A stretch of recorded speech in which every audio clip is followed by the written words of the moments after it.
Secretary DeVos, like a lot of conservatives and Republicans, believes that the federal government should have a limited role in education. And she's said that she thinks her biggest accomplishment to date is taking steps to scale back the federal involvement in education and leaving more decisions about education up to states and local governments and local school boards. But on the higher education side, some of her biggest accomplishments so far have been on the regulatory front. She's taken steps to delay a lot of the Obama-era regulations targeting for-profit colleges, governing student loan debt relief for students who were defrauded. She's also scrapped and plans to write new regulations governing campus sexual assault, which she said were the Obama-era processes were stacked against those who were accused of assault on college campuses. And is there anything, Michael, that she did not get done in the past year that she had planned to do? Secretary DeVos has been, for a long time, a big proponent of school choice and allowing public dollars to be used for students and families to choose the schooling option that's best for them, whether that's at a private school, a parochial school, a religious school, etc. Her budget last year proposed a large $1 billion public school choice proposal and some increased funding for charter schools. But Congress hasn't taken her up fully on those offers, and she's yet to pass through Congress or get Congress to agree to a large expansion of school choice that in the way she's talked about it. You mentioned charter schools. Before joining the Trump administration, DeVos spent years advancing this idea of charter schools. Can you just explain how charter schools are different from public schools? So charter schools, in most cases, are public schools. They're funded with public school money, but they allow more flexibility in how they're run. They're not typically run by a school board like traditional public schools are, and students choose to go to those schools. They're not assigned to those schools by virtue of where they live. And you mentioned also the notion of school choice. Betsy DeVos came into the job as an advocate, as you noted, for federal private school choice. Does it seem as though she has softened her stance on that issue now? I'm not sure if she's softened it. My colleagues Caitlin Emma and Kim Heffling had a smart piece in Politico this week about how she has somewhat shifted her language in talking about school choice in a way that makes it, I think, possibly more accessible to a broader audience. Instead of talking about vouchers or using school choice, she's talked about innovating traditional public schools and innovating education apart from the traditional system of higher education. That's something she has often railed against, saying that students aren't being well served by the system, and she's not a proponent of advancing the system of education, but wants to focus more on individual outcomes and individualized learning. And what about her fellow Republicans? Do Republicans on Capitol Hill care as much as Betsy DeVos does about school choice? I think they do. Most of her ideas about school choice and education broadly are pretty popular among Republicans. You saw in the tax bill that was passed last fall a modest expansion of school choice.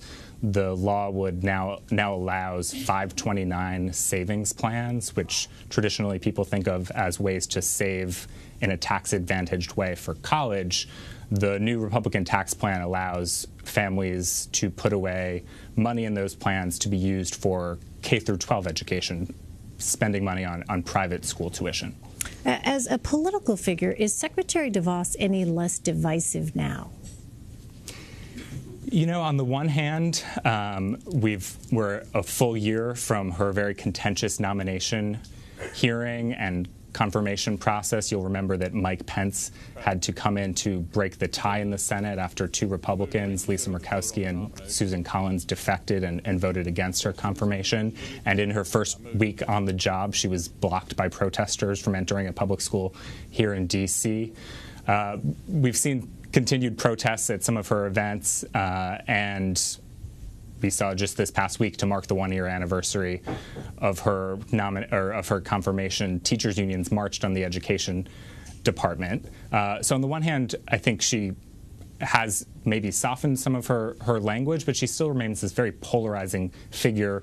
We've seen some Democrats even use her name and her policies to fundraise in 2018 midterm elections, and I suspect that a lot of that polarization will continue and increase more now that we're in an election year rather than decrease. And Michael, I know you've reported that the Education Department is tweaking its proposal on student loan fraud claims. We know students in states have sued the department over its delay of some student loan protections. So what does its plan look like now? So this came about a couple years ago when the collapse of these two big for-profit colleges, Corinthian Colleges and ITT Tech, led to a flood of students claiming that they shouldn't have to repay their federal loans because their school defrauded them. And the Obama administration set up a process for handling those claims that the Obama administration said made it easier and more streamlined for students to get debt relief. The Trump administration and some conservatives on Capitol Hill have argued that the Obama administration made it too easy for students to obtain loan forgiveness, and Secretary DeVos in particular has said she thinks it's costing taxpayers too much money, and in some cases she thinks students would have been entitled to loan forgiveness when they maybe weren't necessarily deserving of it. So she has delayed those rules and is being sued by some Democratic AGs over that delay. At the same time, she's proposing a new standard for when students can have their loans forgiven, and that would be a stricter standard under which students would have to face a higher burden of proof to establish that they should get loan forgiveness. Finally, Michael, the Trump administration just released its proposed budget for fiscal year 2019. What's in it for education? The Trump administration today proposed reducing overall discretionary spending at the Education Department by about 5%. Within that, there is, as I mentioned, a $1 billion school grant program for states to expand public and private school choice. There's some new money for charter schools, some money for STEM education, but at the same time, some student aid programs, particularly work study, and some grants for low-income students would be reduced. The budget also proposes to eliminate public service loan forgiveness for federal student loan borrowers in public service jobs, and some tweaks and changes to how students are able to enroll in income or repayment programs based on their income. All right, Michael Stratford in Washington. Michael, thanks very much for your insight. Appreciate it. Thanks for having me.